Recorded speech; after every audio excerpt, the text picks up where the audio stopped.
Now, the very first scopes were constructed from brass and from glass from the collapsing telescopes like sailors used to use. Their primitive design used inverse reactive prisms and unilateral phase detractors to combine the light once it was separated. It was then aligned and synchronized in an asymmetric block. Now, they gave it the short nickname, the long-range optical encapsulator aiming device, obviously.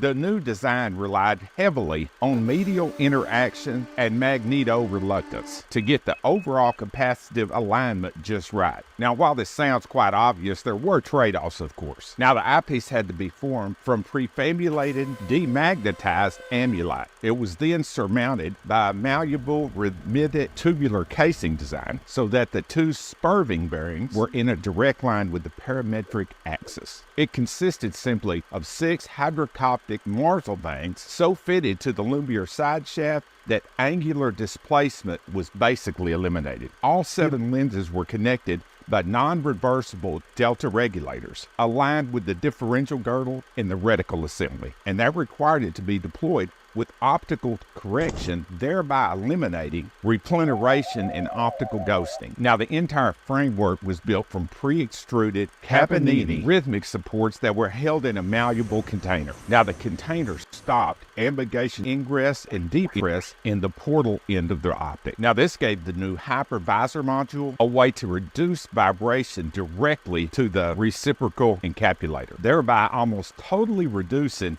the stackable measurement errors, enabling a unilateral multi-level package transmission. Now, in the first scopes, they didn't have internal assemblies. What they did have was external assemblies. Now, that external assembly was a spring-loaded Lotus O Delito type. It was then placed in the panometric hydro slots, which help it combine with the hydraulic stator. Now, I know this sounds terribly oversimplified, and I'm sorry about that, but there's a lot of guys that watch my channel that don't know a great deal about scopes, and I think having this little bit of history of how they originally did it will come in handy. Thanks for watching, guys, and if you haven't already, subscribe.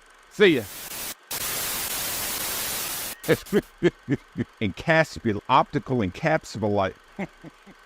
Now while this sounds off, now the eyepiece had to be formed from rhythmic.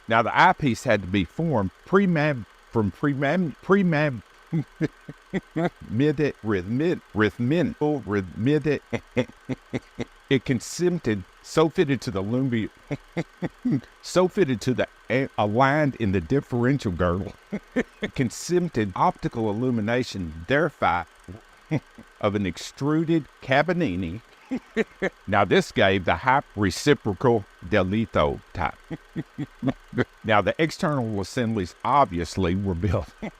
Now, the external assemblies were the O Delita measurement was built from the Lotus